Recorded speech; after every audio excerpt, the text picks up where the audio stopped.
So this is my first 2+1 spring in, just literally doing everything up now to put everything back together and then get the wheel back on. But it's taken about an hour.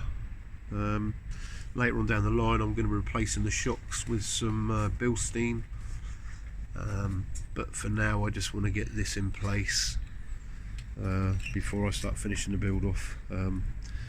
Big shout out to my son-in-law Andy from Bovies Recoveries, who's helped me do the job. There's his truck, runs his own recovery business, so if you're ever in the Hampshire area, he does travel even further, but you need a small recovery, give him a call. There's his number there. But yeah, now we're just about to tackle the other side. So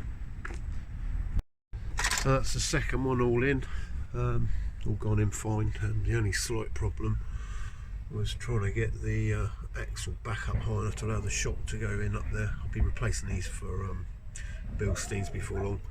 But yeah, it's all in, so all I've got to do now is put the wheel back on, drop her down, and we're good to go. So the van's back down on the ground now. By my calculations, I've given myself about 4-inch lift. Now, I've put the van through the MOT today, so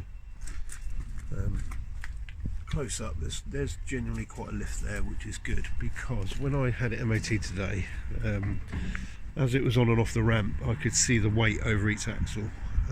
Currently the van's basically empty other than the build, with a few more bits of the build to go, and then obviously all my stuff. So the front axle sat at 1400 kilos and the rear axle sat at 1640 as it stands.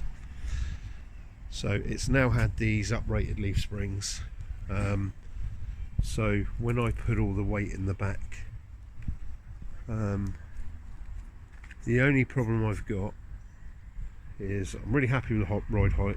It's not a problem, because when it's weighted, up-plated and all the weights in it, it'll come down a bit. But the limiting factor at the moment is the shocks. I had a bit of a problem getting that shock back on. So with about a 4-inch lift, that's extended the shock, so as and when I go over the bumps I can hear it knocking. Now I'm planning on getting some Bilsteins, but I'm looking like I'm going to have to get some extended ones, which is not a problem. Originally when I first bought the van I was thinking about a lift kit. Well, obviously now I don't need a lift kit because it's lifted on the springs, but yeah, no, I'm really pleased with that. That's another job off the list. And now I'll do a bit of research into the weight limits of the wheels, because right now, once I go for the tyres that I've chosen, the load rating limits for the rear axle will be those wheels, so I'm going to have to upgrade them. But right now I'm not certain what the limit is on those steel wheels, so a bit of research and then decide which step to go down next. But originally my plan was, I didn't think about the wheels being the limiting factor. I thought they'd be good being steel, but that's, you know, fair enough. So I was originally going to paint those gloss black, put some BFK 02s on there.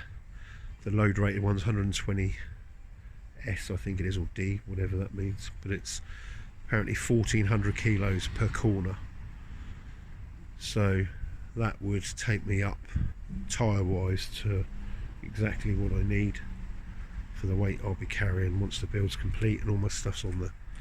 So yeah, so a good day. I've got another job crossed off the list, and a little bit of research, which I love, and then I'll know what to do next.